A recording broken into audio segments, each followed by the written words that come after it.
Donc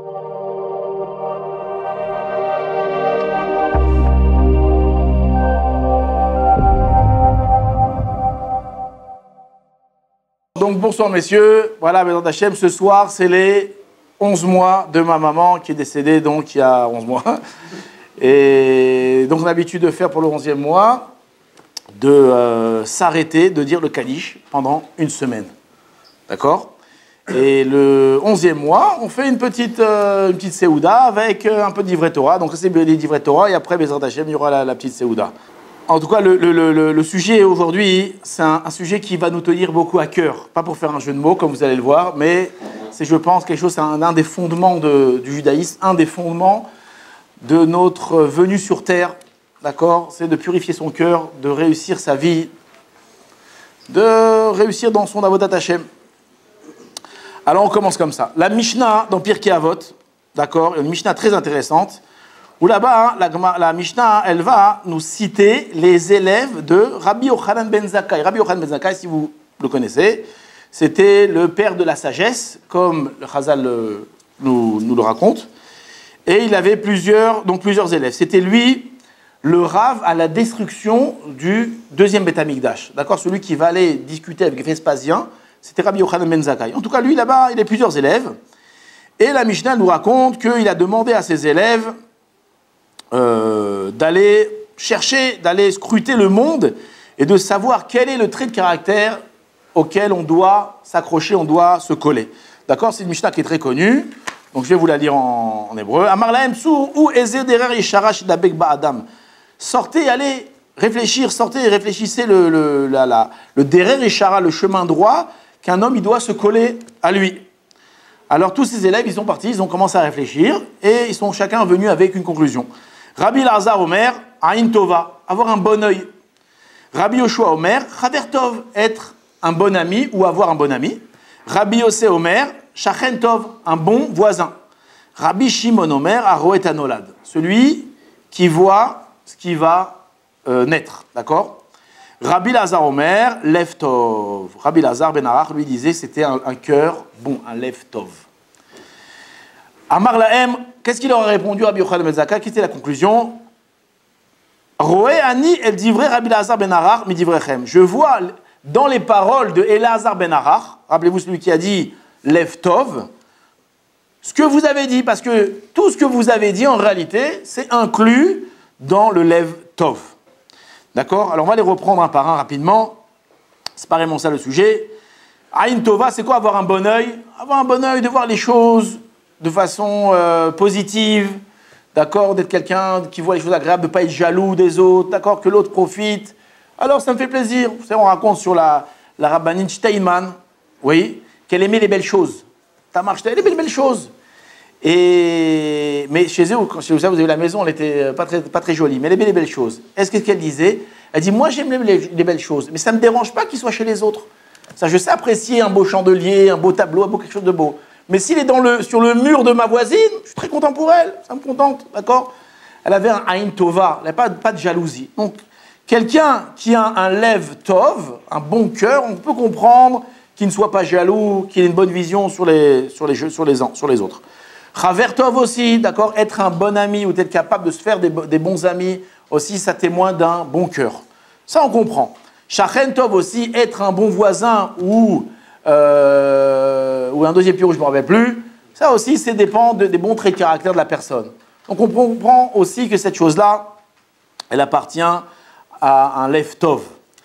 Maintenant, ce qu'on ne comprend pas, c'est les paroles de Rabbi Shimon. Rabbi Shimon Omer, Aroé et Anolad. Comment le fait d'être capable de voir ce qui va naître, comprenez, de voir ce qui va naître, ça va voir les conséquences, tu fais un acte et tu es capable de réfléchir et de comprendre qu'est-ce qui va sortir de cet acte. Quel rapport, messieurs, avec Lev Tov? Comment, dans un Lev Tov, il y a là le Roet Anolad? Alors ça, cette question-là, elle n'est pas de moi, elle est du Rav Mensal. Et lui, il rajoute dans la question, qu'est-ce qu'il rajoute dans la question? Un truc incroyable.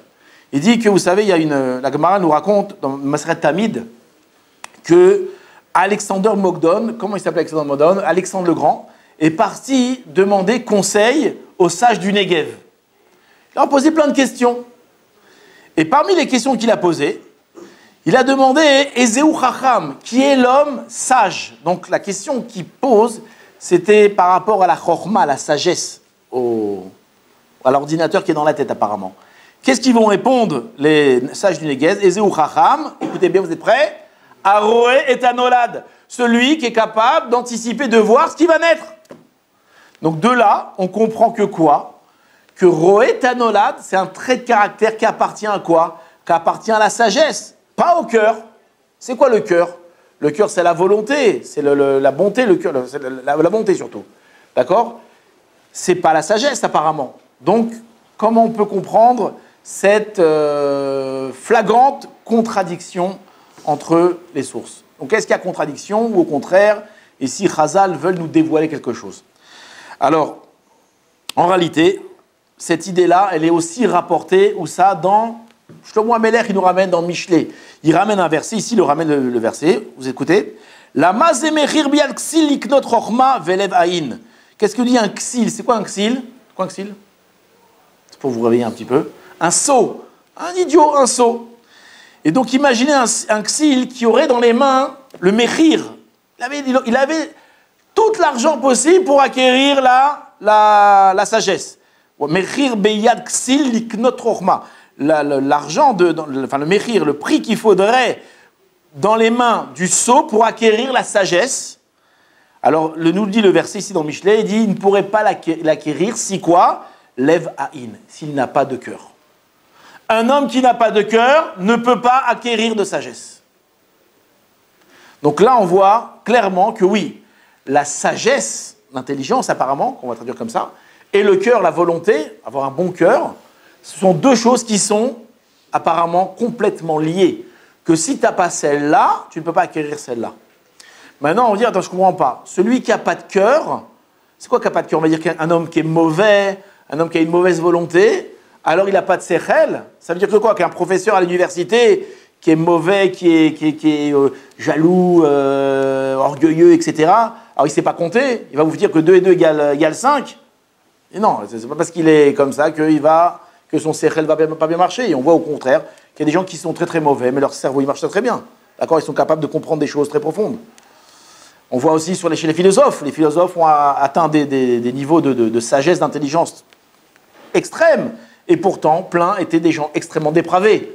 Donc comment ça marche? Nous dit ici le Rav, il dit que cette chose-là, elle ne marche, elle n'est vraie que, ce rapport entre le cœur et la sagesse n'est vrai que dans l'Avodat Hashem et dans, on va pas dire la philosophie juive, mais que dans l'Avodat Hashem. Ça veut dire que si tu veux grandir dans le service divin, tu veux t'élever spirituellement, il faut forcément, il y a un lien, une corrélation, qu'on va expliquer, entre le cœur et la sagesse. D'accord? Maintenant, il y a plusieurs exemples où on voit des gens qui étaient pleins de sagesse et pourtant, ils vont flancher. Pourquoi? Parce qu'ils ont un problème dans le cœur. Le premier exemple, c'est notre paracha. C'est qui? Un grand personnage qui s'appelait, comment il s'appelait? Pharaon. D'accord? Pharaon, c'était un homme d'une très grande sagesse. D'accord? C'était pas un idiot. D'accord? C'est un homme qui était intelligent. C'était un grand sorcier. S'il dirigeait un pays, forcément, il avait dû apprendre à l'université des rois là-bas en Égypte. Il avait dû certainement recevoir beaucoup de professeurs. Donc, ça ne devait pas être des derniers des idiots. Et on voit plus que ça, que lorsqu'il a dit « Venez, on s'ingénifie contre le peuple juif », venez, on s'ingénifie, on fait quelque chose pour justement parer au peuple juif, empêcher le peuple juif de se développer et qu'on puisse le gouverner, on voit qu'il a parfaitement réussi. Donc on voit que l'homme était extrêmement intelligent, extrêmement sage. Il avait réussi à prendre ces juifs-là qui étaient au top en Égypte, les gens les plus importants de l'Égypte, d'accord, et il a réussi à les rendre des esclaves. Et donc ça, forcément, il faut être capable d'avoir une sagesse, une certaine sagesse. Maintenant, vous allez me dire, bon, lui, il s'en fichait de l'Avodat Hashem. C'est vrai qu'il s'en fichait de l'Avodat Hashem, avant malgré tout, du fait qu'il est mentionné dans la Torah, forcément, il a un lien avec l'Avodat Hashem. D'accord? Donc c'est pour ça qu'on peut largement apprendre de lui, bien que ce n'était pas un Oved Hashem. Et là, qu'est-ce qu'on voit? On voit que Pharaon, on va lui dire qu'il a à la place de son cœur, il avait un kaved. Kaved lev paro. Alors kaved lev paro, on peut traduire par Il était lourd le cœur de Pharaon. Mais on peut aussi dire que kaved, c'est quoi kaved? En hébreu, c'est le... Respect. Non, c'est kavod de respect. C'est intéressant ce que tu dis. Mais kaved, c'est le foie. À la place du cœur, il avait un foie. D'accord? Le foie, c'est une chose intéressante. Le foie, on mange le foie. Ouais. Vous savez que toutes les viandes, si on les cachérise, on les met un petit peu dans le sel, on peut les manger. La seule chose qu'on ne peut pas cachériser, c'est quoi? C'est le foie. Le foie, il faut carrément brûler pour pouvoir le manger. Pourquoi est-ce qu'il est plein de sang? Le sang, ça représente le mal. D'accord? Et donc son cœur, lui, c'était un morceau de kaved, il était plein de sang. C'est plein de sang spirituel. D'accord? Et donc cet homme-là, il avait donc un cœur qui était complètement influencé pas par un cœur normal, par ce sang, par cette haine-là. Et où est-ce qu'on voit cette expression de haine? Lorsque Moshe Rabbeinu va venir lui parler, il va lui motiver à sortir, à faire laisser partir les Bnei Israël, laisse partir mon peuple. Et il va commencer à faire des miracles et des choses et des trucs, une derrière les autres, les unes derrière les autres. Et on voit qu'à chaque fois, Pharaon, qu'est-ce qu'il va faire? Il va endurcir son cœur, endurcir son cœur. Alors, il y a plusieurs explications. On voit que Akadosh Baruch Hu lui-même va endurcir son cœur. Mais on voit au niveau du pshat que les commentateurs essaient d'expliquer quelle explication logique Pharaon essaie de trouver pour ne pas croire ici qu'il y avait une expression divine, mais que c'était Moshe Rabbeinu qui s'amusait avec son bâton à faire des trucs de sorcellerie. Il y a plein d'explications, ce n'est pas notre propos, mais on voit que chaque plaie, il était capable d'expliquer. Et la question qu'on pose, c'est un homme normal, lorsqu'il se prend dans la tête une maca, et une deuxième maca, et une troisième, et une quatrième, à la fin, il s'arrête, il dit, attends, où je vais là-bas? Ils lui ont dit, tous ses conseillers, arrête-toi, l'Égypte, elle va être perdue s'il continue. Et non, il continue, et continue, et continue, et continue. Donc, où est-ce qu'elle était la sagesse de Pharaon? Toi, t'es un homme intelligent, qu'est-ce que tu continues maintenant? Arrête-toi, arrête les dégâts. Alors, Chazal nous explique ici, il dit non, il avait dans son cœur, il avait un kaved, c'est que son cœur, il était complètement pourri. Et du fait que son cœur était complètement pourri, il était complètement aveuglé. Sa sagesse n'était plus capable de réfléchir. Il y avait une seule volonté, c'est cette volonté-là qu'il voulait absolument accomplir.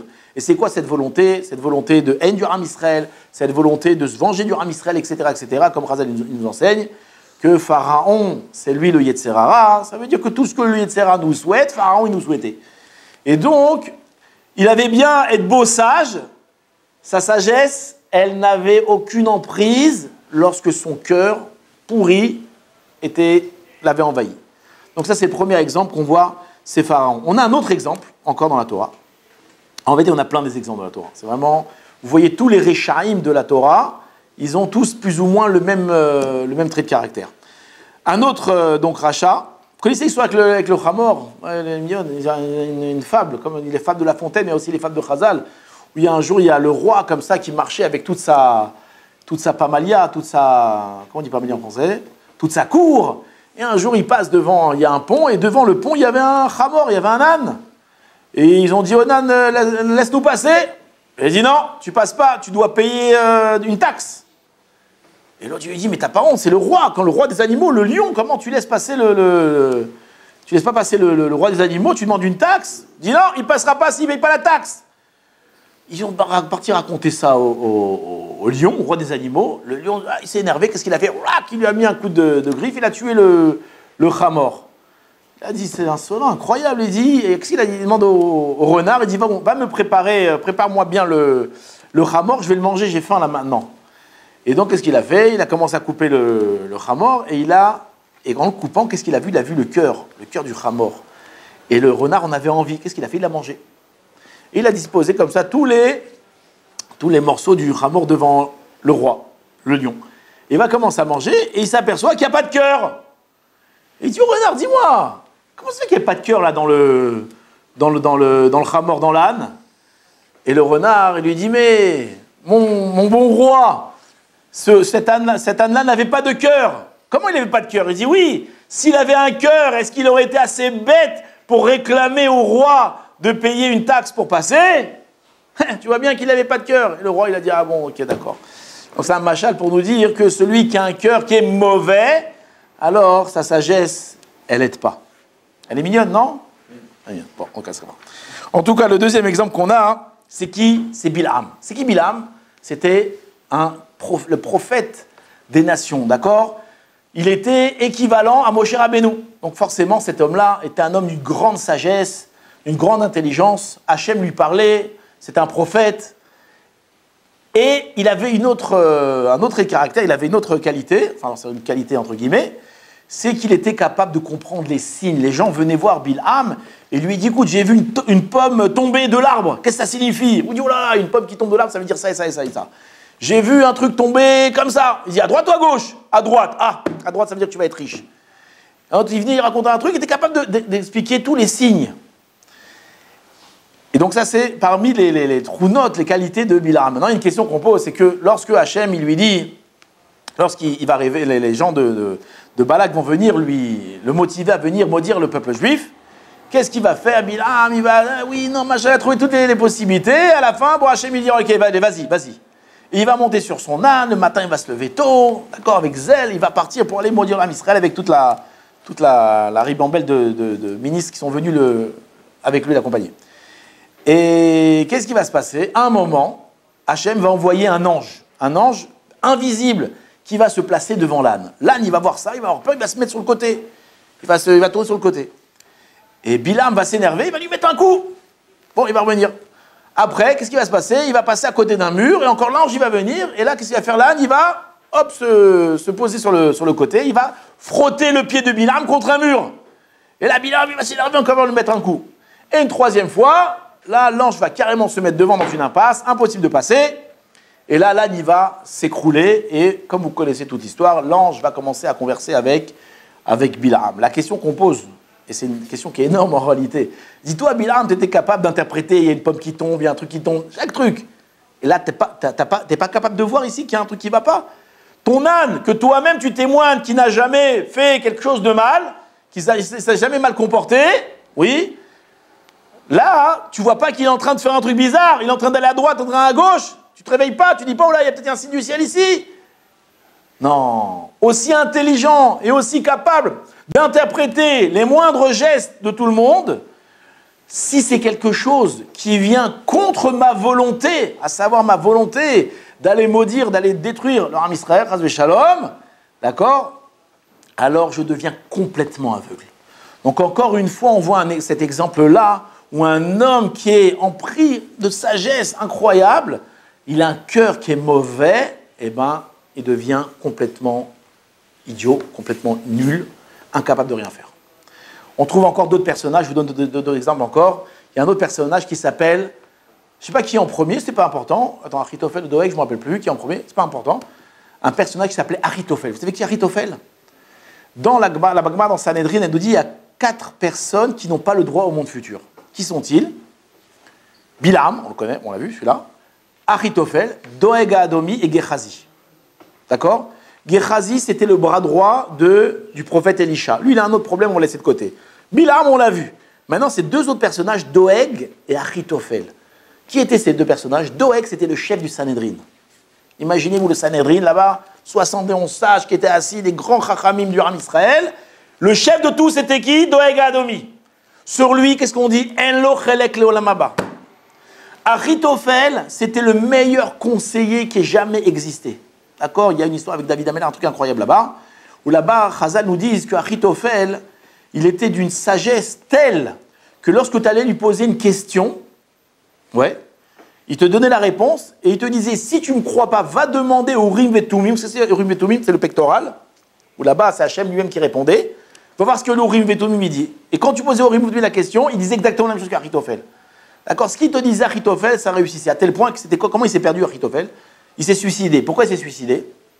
Parce que lorsque le fils de David Amelech, Avshalom, va se lever, se révolter contre son père, Achitophel, qui détestait David, va se mettre avec lui.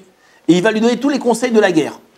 Et à un moment où donc David va être épuisé, il va être à partir en exil comme ça, il y a un personnage qui s'appelait, je suis désolé, je ne me rappelle plus comment il s'appelait, Erki, Rouchaï Erki, je crois que je ne me rappelle plus comment il s'appelait, l'homme qui était aussi un grand conseiller. Et là-bas, il va voir, David va le voir, il dit, qu'est-ce que tu fais là, tu n'es pas parti avec mon fils? Il dit, ma putain, parti avec ton fils. C'est toi le roi d'Israël, que je suis parti avec ton fils Absalom. Et je veux, moi, être avec toi, avec ta cause. Qu'est-ce qu'il lui dit, David Ameller? Écoute, si tu veux m'aider, reste pas avec moi. Tu vois ce que tu vas faire? Tu vas aller chez mon fils et tu vas essayer de déjouer, écoutez bien, les plans de Achitophel. C'est-à-dire que David Ameller n'avait peur de rien. La seule chose qu'il avait peur, c'est les conseils d'Achitophel. Si Achitophel donnait un conseil, c'était foutu pour lui. Et donc lui, enfin je me rappelle comment il s'appelle, je suis désolé, il va retourner donc chez Avshalom, et Avshalom va le revoir et dire incroyable quoi que t'es pas avec mon père toi. Il dit bah Pitom, ton père c'est le passé, toi t'es l'avenir, t'es les jeunes, vas-y, moi je suis pour toi, je suis avec toi. Il dit ah vraiment, tu m'honores, incroyable, t'es avec moi, un extraordinaire. Et donc cet homme-là va se mettre conseiller de Avshalom.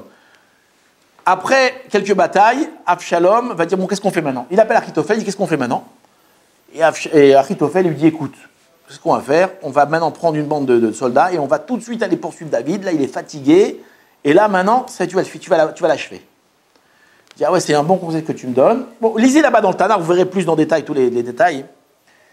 Et il se tourne vers l'autre conseiller, il dit toi qu'est-ce que tu penses? Il lui dit, écoute, le conseil d'Achitophel, bon, il a l'air bien. C'est vrai qu'Achitophel, c'est un grand conseiller. Mais ici, il n'est pas bon, son conseiller. Pourquoi?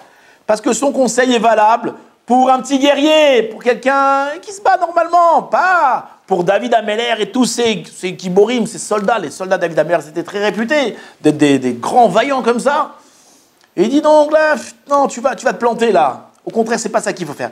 Et là-bas, il va lui donner un autre conseil. Entre autres, de partir à la guerre. Je ne me rappelle plus très bien du conseil. Et que lui, Avshalom, va faire partie donc, de la troupe pour aller attaquer David Ameller. Et ils vont faire ça. Et là-bas, il y a marqué le verset, il nous dit que Hachem, il a trompé tous les gens de dire que ce conseil-là est mieux que celui d'Achitophel, parce qu'en réalité, celui d'Achitophel était beaucoup mieux. Et qu'est-ce qui va se passer? De ça, Avshalom va se faire taper, il va mourir. Et donc, comme ça, David va être sauvé. Maintenant, Achitophel, écoutez bien, il va voir que son conseil n'a pas été donné, n'a pas été reçu, dire c'est sûr que c'est foutu. Lui, il était tellement intelligent, il savait que t'as pas fait comme j'ai dit, c'est foutu, je vais mourir. Donc qu'est-ce qu'il a fait? Il est parti se suicider. Parce qu'il va mourir, après il est parti se suicider. En tout cas, cet homme-là, En lo chelek leolam haba. Maintenant, nous, on est à la yeshiva, on étudie la Torah, on a plein de Yetzerara, et qu'est-ce qu'on nous dit? On dit, ah, t'as du Yetzerara, il n'y a pas de problème. Il y a marqué que j'ai créé un Yetzerara, et j'ai créé quoi? Torah Tavlin. J'ai créé un remède pour le Yetzerara. C'est quoi? C'est la Torah. Étudie la Torah et tu vas réussir à annihiler ton Yetzerara. Il posait une question, Slicha, Achitophel. Et Doeg, c'était aussi un autre conseiller qui haïssait David. C'est lui qui a tué la ville de Nob, les Kohanim. Toute une histoire aussi avec Doeg. Et ils disent, ouais, je crois, ces deux personnages qui étaient des sages en Torah incroyables. Et pourtant, sur eux, qu'est-ce qu'on dit? Je ne comprends pas. D'un côté, tu me dis, étudie la Torah, c'est ça, le tavlin, comment on dit le tavlin, le remède contre le Yetzirara. D'un autre côté, on voit que des grands personnages comme ça sont arrivés à un niveau qu'on dit sur eux qu'ils n'ont pas le roi monde futur. Est-ce que la Torah, ça ne marche pas dans tous les cas? Oui ou non? Grosse question. Et là, le problème, il est encore comme on a dit. Tu peux avoir une sagesse extraordinaire, mais tant que tu as dans ton cœur des mauvaises choses, ton cœur il est mauvais, oui, alors tu n'as aucune chance. Et on voit que Doeg Adomi, c'était un homme qui avait une haine, il était haineux. De quoi il était haineux? Il haïssait David Ameller, il y a toute une histoire. Là, on a sorti une bande dessinée sur David Ben Ishai, vous l'avez vu, avec Doeg Adomi, très intéressant. En tout cas, c'est un homme qui était plein de haine dans son cœur. Il avait une jalousie terrible. Et cette jalousie, elle a fait qu'il s'est perdu. Donc, tu as beau avoir de la Torah, tu as beau être un grand Talmid Chacham, si ton cœur, il est sale, si ton cœur, il est pourri, on va dire, tu n'as aucune chance. Achitophel aussi, toi, tu avais de la haine contre David Ameller. D'accord? Tu étais un homme qui avait des mauvaises milotes.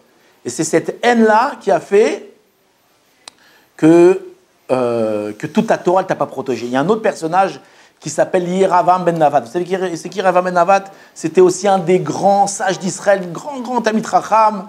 D'accord? C'est lui qui a fait le chiisme à l'époque de Shlomo Ameller. Shlomo Ameller va avoir un fils qui s'appelle Rechavam. Oui. Et à son époque, il y a ce Yeravam ben Navat qui va se lever et qui va faire une petite révolution et le royaume va diviser en deux. Le royaume de Yehuda, le royaume d'Israël. Qui va diriger le royaume d'Israël? C'est Yeravam ben Navat. Et c'est un des rois sur lesquels on dit qui n'a pas le droit au monde futur. Et on voit lui aussi combien c'était un chacham et combien c'était un homme. Il a réussi à convaincre les gens qui devaient se prosterner devant une idole. D'accord, il avait mis 12 veaux d'or et tous les Bnei Israël se prosternaient devant le veau d'or. Ça a été tellement, il était capable de les convaincre de ça. Et on voit encore une fois celui-là, bien qui était plein de sagesse, sur lui on dit Elo chelek leolam haba. D'accord? Et c'était une âme qui était très très chère à Hachem. Pourquoi? Parce que Hachem il lui a dit fais tchouva. Et toi et David Ben Ishai, donc David Améler, et moi, Hachem, nous marcherons ensemble dans le Gan Eden. Et qu'est-ce qu'il a dit? Il a dit qui d'abord? Moi ou David? Hachem a dit non, David d'abord. Il a dit non, je ne veux pas alors. C'est que sa haine, ses mauvais traits de caractère, elles l'ont tellement pourri qu'à la fin, non seulement il a perdu le mérite de se balader avec Hachem dans le Gan Eden, mais pire que ça, il est parti au fin fond du Gehinom, En lo chelek leolam haba. Donc encore une fois, on voit un exemple où cette Torah, elle ne protège pas. Et c'est quoi le problème? C'est à cause, comme on a vu, à cause du cœur. D'accord, ce cœur-là. Maintenant, ok, on a dit les problèmes. Maintenant, il faut trouver les solutions. Les solutions, en réalité, elles sont personnelles. Chacun, il doit faire un travail personnel. Et le travail qu'on doit faire, ça doit être un travail du cœur. Le cœur, c'est quoi? C'est un jardin secret. Il y a un jardin secret qui est que à vous. Il n'y a que vous qui savez ce qu'il y a dans votre cœur. Maintenant, le problème, c'est que ce cœur-là, il a été, malgré nous, il a été pollué. Pollué à cause de quoi? À cause de toutes les choses qu'on a vues, mais avec aussi à cause de tous les épisodes de notre vie qu'on a vécu. On a vécu plein de choses. Et tous ces épisodes-là, et mis à part ça, il y a une autre chose aussi, on est né avec un certain potentiel. On est né avec des bons traits de caractère, des mauvais traits de caractère. Donc on est né avec quelque chose dans le cœur aussi. Et donc le but justement, c'est de purifier ce cœur-là. Maintenant, dans notre cœur, au fur et à mesure, qu'est-ce qu'on a vu? Alors quand on était petit, alors on a eu un peu de jalousie, et cette jalousie, on l'a laissé traîner dans notre cœur, elle a grandi. On a eu un petit peu de haine, on a eu un petit peu d'orgueil, etc., etc. Et donc on voit que notre cœur, il va au fur et à mesure se polluer, se polluer, se polluer. Le fait que le cœur est pollué, ça va complètement, comme on l'a expliqué maintenant, influencer sur notre sagesse, sur notre ratson, sur notre volonté. Pour une petite parenthèse, il y a marqué que lorsque Mashiach viendra, alors les gens ne fauteront plus. Il n'y aura plus d'Yetzer Hara. Comment c'est possible qu'il n'y a plus d'Yetzer Hara? Comment ça va marcher? C'est qu'il y a marqué Olam Kiminago Noeg. Le monde, il va marcher tel qu'il est aujourd'hui. Alors ça veut dire quoi qu'on ne va plus fauter? Le Rav Friedlander dit un truc incroyable. Il dit qu'il y a marqué que lorsque Mashiach viendra, qu'est-ce qu'il va faire le Mashiach? Il va nous couper la orla de notre cœur. C'est quoi la orla de notre cœur? Comment on dit en français la orla? Le prépuce de notre cœur. D'accord? On va nous faire la circoncision du cœur. C'est quoi cette or-là? Alors, il explique comme ça. Il dit la même chose. L'homme, il a un sechel, il a une sagesse, et il a un cœur. D'accord? Le problème, c'est qui le dirige? C'est son cœur, son ratson, sa volonté. C'est la volonté qui dirige l'homme. Maintenant, le problème, c'est que des fois, notre volonté, elle n'est pas terrible. On a des mauvaises volontés. On a des volontés de choses qui ne sont pas très cachères. Et donc, la volonté, elle va influencer le sechel, aller chercher ce que je veux. Allez, maintenant, j'ai envie d'un gros hamburger avec des frites. Allez, vas-y, débrouille-toi, trouve-moi-en un. Alors, le sechel, il va commencer à réfléchir où je vais trouver un bon hamburger. Ça, c'est pour être gentil, d'accord? Mais il y a des avérotes qui sont pires que ça. Et donc, le sechel ne réfléchit plus de façon sensée. Il est complètement influencé par notre volonté. Maintenant, qu'est-ce qui fait le lien entre notre cœur et notre sechel? C'est la orla, c'est ce petit prépuce. Et donc, qu'est-ce qui va se passer lorsque Mashiach viendra? On va nous couper ce prépuce-là. Et qu'est-ce qui va se passer donc? C'est plus notre volonté qui va décider les choses, c'est notre sechel qui va décider les choses. Combien de gens fument? Beaucoup de gens fument. C'est dangereux la cigarette. Tu peux mourir. On a vu là sur les paquets, ils nous mettent le cancer tue. On voit des photos horribles. Et pourtant, les gens continuent à fumer. Pourquoi? Parce que la volonté, elle est plus forte que le sechel. Demain, on va nous couper donc ce petit prépuce. Et lorsqu'on va voir la photo, on dit ah oui, pas bien de fumer.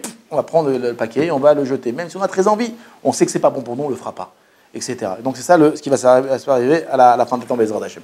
En tout cas, Bekarov, Mamash. Maintenant, donc ce jardin secret, il y a deux choses à faire. Il y a d'abord le nettoyer. Comment on fait pour nettoyer son jardin secret? Il faut le travailler. Ça, c'est un travail. D'accord? On a tendance à croire que lorsqu'on écoute les drachotes de rabbinim, qui nous parlent de l'orgueil, qui nous parlent de tous ces traits de caractère. Et on s'imagine que c'est loin de nous ça. Nous, notre Yetzera, c'est pas de l'orgueil, c'est pas tout ça, c'est beaucoup plus cru que ça. Et en réalité, non. Toutes les fautes qu'on fait, d'accord, elles proviennent des mauvais traits de caractère. Et la plupart des mauvaises choses qu'on fait, c'est à cause de 3-4 choses. L'orgueil, d'accord? L'orgueil, c'est lui qui va entraîner la haine, c'est lui qui va entraîner aussi la jalousie. Et on va dire deuxième chose, c'est la fainéantise. C'est ces 2 choses-là réellement qui ont une influence sur nos mauvais traits de caractère. Alors comment est-ce qu'on fait pour travailler cet orgueil-là? L'orgueil, donc il y a beaucoup de livres qui sont écrits sur l'orgueil, déjà de comprendre qu'est-ce que c'est l'orgueil, qu'est-ce qui provoque l'orgueil. Maintenant, mon jardin secret, qu'est-ce que je vais faire? Je vais me prendre de côté et je vais commencer à réfléchir sur cet orgueil-là. Comment cet orgueil, comment il s'exprime chez moi cet orgueil-là? Où je vois que je suis orgueilleux? Est-ce que vous avez déjà réfléchi sur ça? Est-ce que vous savez que vous êtes orgueilleux? Vous êtes orgueilleux? On est tous un petit peu orgueilleux, d'accord, toujours un petit quelque chose. Alors, essayons de réfléchir, essayons de réfléchir comment cet orgueil-là il s'exprime chez moi. Alors, comment ça peut être de plusieurs façons. Déjà, j'aime pas qu'on me parle mal. J'aime bien parler mal des autres. Pourquoi? Pourquoi c'est lié à l'orgueil? Parce que j'aime m'élever au-dessus des autres. Pourquoi t'aimes t'élever au-dessus des autres? T'es mieux que les autres? Je dis non, je ne sais pas que je vais mieux que les autres, mais j'aime bien m'élever au-dessus des autres. Pourquoi? C'est lié à l'orgueil. Alors, on va se prendre de côté, on va réfléchir sur cet orgueil-là et on va essayer d'y travailler. D'accord? Comme je sais que d'habitude, je parle mal à un tel parce que je suis orgueilleux, j'aime bien l'écraser ou j'aime bien mal. Je parle avec celui-là, alors au contraire, on va essayer de bien parler à cette personne-là. On va bien essayer de l'arranger. On voit aussi la haine. La haine, c'est quoi? C'est la jalousie, la haine, toutes ces choses-là. D'accord? Il faut prendre son cœur de côté et réfléchir. Pourquoi est-ce que je suis jaloux? Si lui, il a telle ou telle chose, c'est que Akadosh Baruch Hu, il a décidé qu'il est telle ou telle chose. Lui, il n'a pas le même travail que moi. C'est vrai que lui, il a telle ou telle chose. Moi aussi, j'ai des choses qui sont bien. Pourquoi comment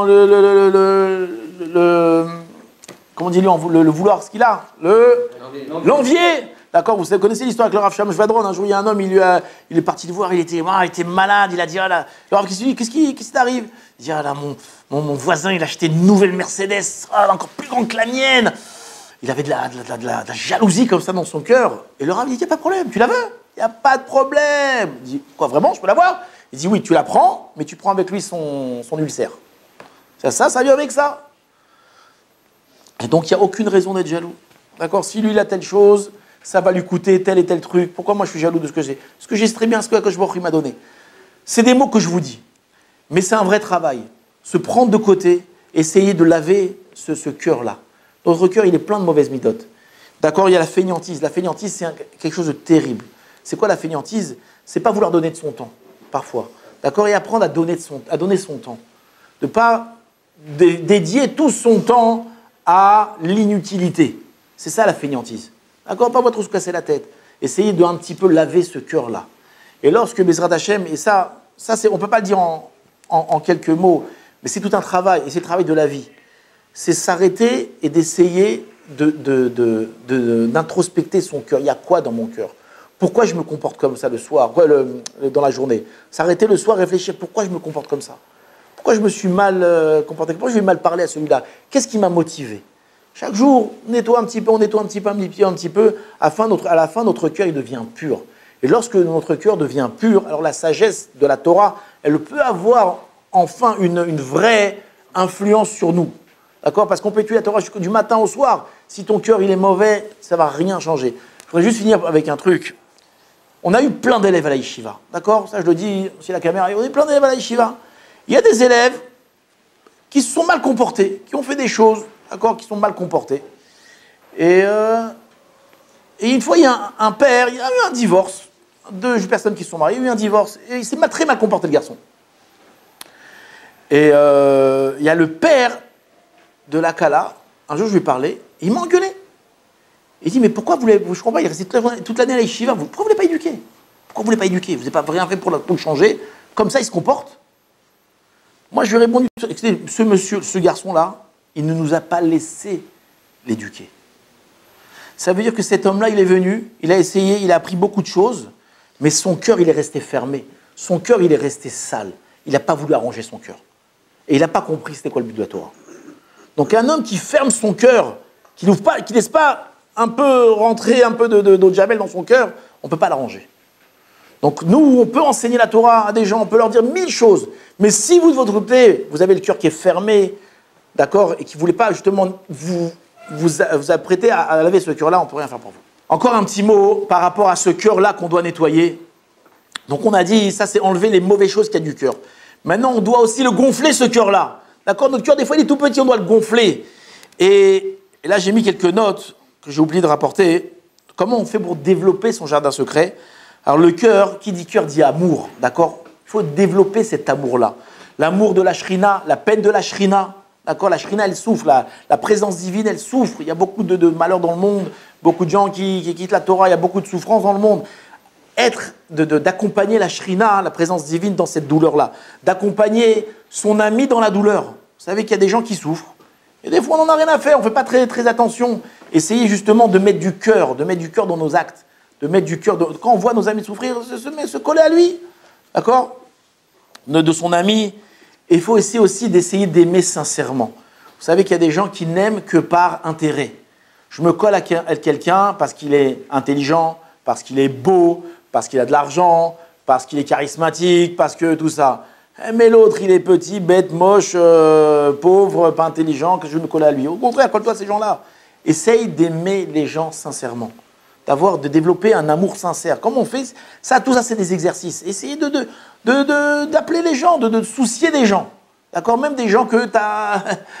il a rien avec moi, ce mec-là. C'est un plouc. D'accord?